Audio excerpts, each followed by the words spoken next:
আপনারা দেখছেন লিপি ডিজিটাল। চোখ রাখবো আজকের খবরের দিকে। বেহাল রাস্তা মেরামতের দাবিতে শিলিগুড়ি সংলগ্ন ফুলবাড়ি ২ নম্বর গ্রাম পঞ্চায়েতের অন্তর্গত সিপাইপাড়া মেন রোড অবরোধ করে বিক্ষোভ দেখালো ছাত্রছাত্রীরা।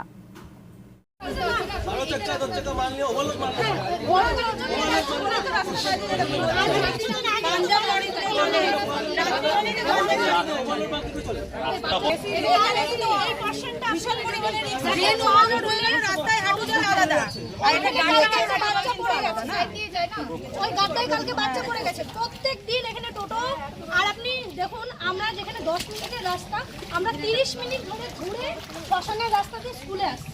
হ্যাঁ, আমার বাচ্চাকে তারও বেশি আবার টোটো ভাড়া ঠিক আছে। আমি এখনই ফোন করলাম প্রধানকে। প্রধান বললো যে পুকুরে পরিণত হয়েছে এবং এই রাস্তা দিয়ে যাতায়াত করতে পঞ্চম দিন অফিস থেকে মহিলারা কিন্তু দাঁড়িয়ে বিক্ষোভ থেকে যাচ্ছে এবং গ্রামের একাধিক মহিলা কিন্তু সেই বিক্ষোভে সামিল যানবাহন কিন্তু দিচ্ছেন না।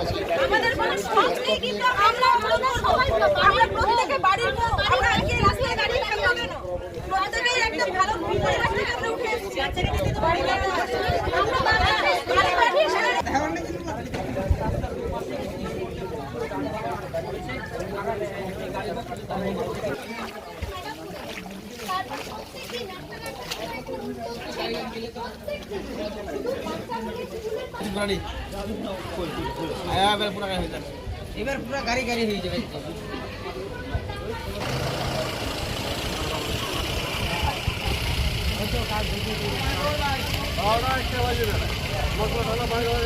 কি নাম আপনার? আমার নাম কোয়েল মজুমদার। কি করছেন আজকে এখানে? আজকে আমরা এখানে রাস্তা অবরোধ করেছি। কি কারণ? কারণ হচ্ছে আজ আমার মেয়েকে ভর্তি করেছি 2 বছর। দীর্ঘকালীন এইখানে বর্ষা হলেই এই রাস্তায় জল গর্ত হয়ে যায়, জল জমে যায়, আবার ঠিক হয় আবার জল জমে যায়। তার পার্মানেন্ট কোনো সলিউশন এখানে নেই। প্রত্যেক দিন হয় এখানে টোটো উল্টাচ্ছে। আগের দিন আমার মেয়ে যে স্কুলে পড়ে স্কুলের ম্যাডাম উল্টে পড়ে গেছে এখানে, এবং আমার বাচ্চা পর্যন্ত এখানে ঝুলেছে টোটো থেকে। এই কতদিন ধরে এই সমস্যা আর কি আপনাদের? বহুদিন, বহু বছর। ওনার 2টো বাচ্চা স্কুলে পড়েছে, উনি আমার থেকে বেশি জানে। বহু বছর এইখানে প্রত্যেক দিন। প্রধান পঞ্চায়েত কাকে জানিয়েছেন? ওনারা কি এখন আমরা জানি না, আমরা কোনো রাজনৈতিকভাবে রাজনৈতিকভাবে যুক্ত, ওনারা কি করছে না করছে আমরা জানি না। কিন্তু হ্যাঁ, স্কুলের ম্যাডামও পড়ে গেছে। ওনারা যদি আজকে নিশ্চয়ই ওনারা দেখেছেন, ওনারা জানেন এই ব্যাপার, ওনারা অবগত। এখন জানি না ওনারা কি করছেন, কিন্তু আমরা অভিভাবক হয়ে আমরা চাই এই রাস্তাটা দ্রুত।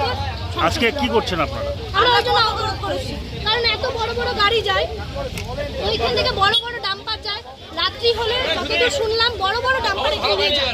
তাহলে ওই ক্যানেলটা ওখানে একটা বড় লোহার ব্যারিকেড লাগিয়ে দিলে এখান দিয়ে বড় বড় ডাম্পারগুলো যায় না, কিন্তু সেই ব্যবস্থা এখন অবধি করা হয়নি।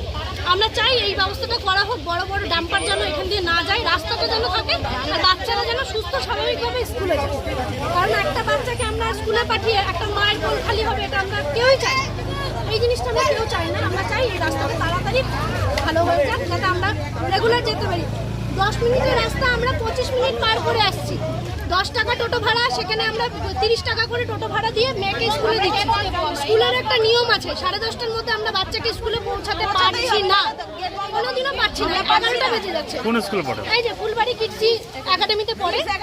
হ্যাঁ, কিন্তু ছোট ছোট বাচ্চা, এদের জীবনে বাচ্চাদের সাথে সাথে এখানে যত জনসাধারণ যাচ্ছে প্রত্যেকেরই তো সুরক্ষার দরকার। কে নেবে এই দায়িত্ব? কে দায়িত্বটা নেবে? সরকারি দায়িত্ব নেবে, বা এখানে যারা ব্যবসা করছে বা যাদের এখানে পাড়া প্রতিবেশী হয়েছে তারা তো এই অ্যাক্সিডেন্টটাকে আটকাতে পারবে না। কিন্তু আজকে আমাদের অবরোধের একটাই কারণ, আমাদের বাচ্চার সাথে সাথে সব জনসাধারণ যেন সুরক্ষিত থাকে। আমরা চাই না কেউ অ্যাক্সিডেন্টে মারা যাক। আপনার নাম? আমার নাম গার্গী রায় চৌধুরী।